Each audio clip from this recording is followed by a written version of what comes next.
एक बार बौद्ध मठ में एक जैन मास्टर रहते थे।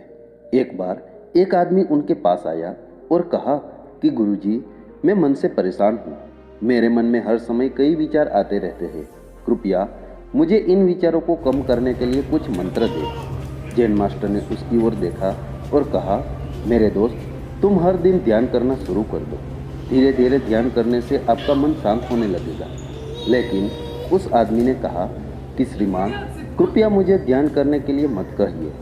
मैं ध्यान नहीं कर सकता, क्योंकि जब मैं ध्यान करने की कोशिश करता हूँ तो मेरे दिमाग में और भी विचार आने लगते हैं और ज़्यादातर विचार नकारात्मक होते हैं, जो मेरे दिमाग को और बेचैन कर देते हैं।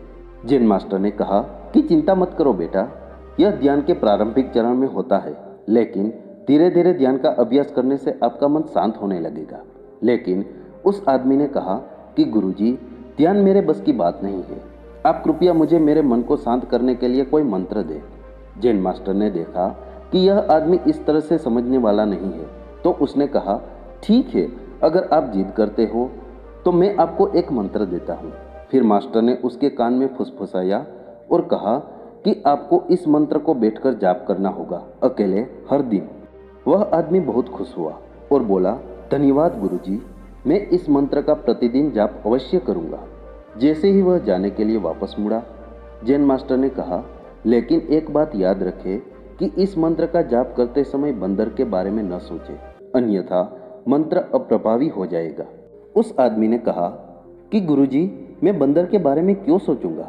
मैंने अपने पूरे जीवन में कभी बंदर के बारे में सोचा ही नहीं। आप इसकी चिंता न करें। और वह वहाँ से चला गया। वह आदमी खुशी खुशी घर वापस आया और मंत्र जपने बैठ गया। जैसे ही उसने मंत्र का जाप करना शुरू किया, उसे जैन मास्टर के शब्द याद आए कि जब आप इस मंत्र का जाप करें तो बंदर के बारे में न सोचें। जैसे ही उसे गुरुजी की बातें याद आई, उसके दिमाग में बंदर की तस्वीर आने लगी। वह बंदर के विचारों को नज़रअंदाज करने की कोशिश करने लगा, लेकिन जितना ही उसने बंदरों को नज़रअंदाज करने की कोशिश की, उतने ही उसके दिमाग में बंदर आने लगे और कुछ समय बाद उसका दिमाग बंदरों से भर गया। उस आदमी ने सोचा कि जैन मास्टर ने मुझे यह निर्देश क्यों दिया? अगर वह जानता था कि बंदर एक मुसीबत है तो उसे इसका उल्लेख नहीं करना चाहिए था। मेरे दिमाग में और कोई जानवर नहीं आ रहा है और बंदर नहीं जा रहा है। वह आदमी परेशान हो गया। उसने स्नान किया, नए कपड़े बदले और फिर से एक कमरे में मंत्र जाप करने के लिए बैठ गया। जैसे ही उसने अपनी आंखें बंद की, उसे बंदर दिखा। वह जहाँ भी देखता, वे उसके चारों तरफ होते। वह रात को बंदरों को देखता, यहाँ तक कि वह अपने परिवार के सदस्यों के चेहरे में बंदरों को देखने लगा। आदमी पागल हो रहा था। वह जितना ही बंदरों को नज़रअंदाज करने की कोशिश कर रहा था, उतने ही उसके दिमाग में बंदरों की बातें याद आ रही थी। सुबह तक वह लगभग पागल हो चुका था। अगली सुबह वह वापस जैन मास्टर के पास दौड़ा और उन्हें सब कुछ बताया और कहा कि गुरुजी, आपने मुझे कैसा मंत्र दिया है? कल तक मैंने कभी बंदर के बारे में सोचा नहीं था और अब मेरा दिमाग पूरी तरह से बंदरों के विचारों में भर गया है और बंदर मुझे एक सेकंड के लिए भी नहीं छोड़ रहे हैं। कृपया मेरी मदद करें और मेरे दिमाग को इन बंदरों से मुक्त करें। जैन मास्टर ने कहा, ठीक है, बस आराम करो और मंत्र पढ़ना बंद करो, कुछ मत करो। वह आदमी निश्चित होकर बैठ गया और मंत्र पढ़ना बंद कर दिया। उसे आश्चर्य हुआ कि अब बंदर का तो ख्याल ही नहीं रहा, सब कुछ सामान्य हो गया। तब जैन मास्टर ने कहा कि मेरे दोस्त, मैं तुम्हें हमारे मन की प्रकृति के बारे में बताना चाहता था। कभी भी अपने मन से लड़ने की कोशिश मत करो।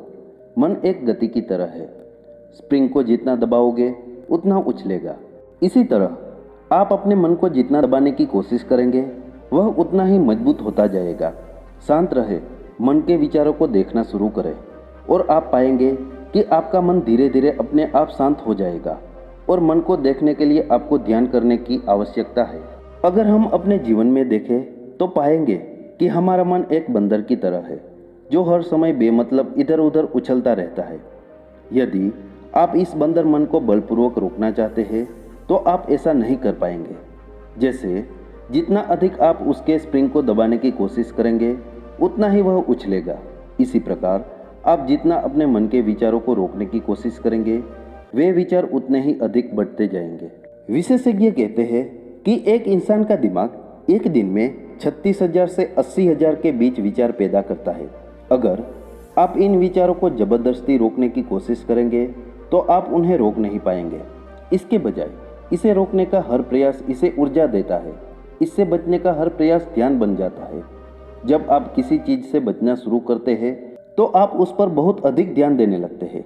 इसलिए विचारों को रोकने की कोई आवश्यकता नहीं है, केवल आपको अपने विचारों को अनासक्त देखना है। हमारे नियमित जीवन में आमतौर पर हम अपने विचारों को देखने में सक्षम नहीं होते हैं, लेकिन ध्यान में आप इसे आसानी से कर सकते हैं। इसलिए आपको अपने मन को देखने के लिए ध्यान का अभ्यास करने की आवश्यकता है।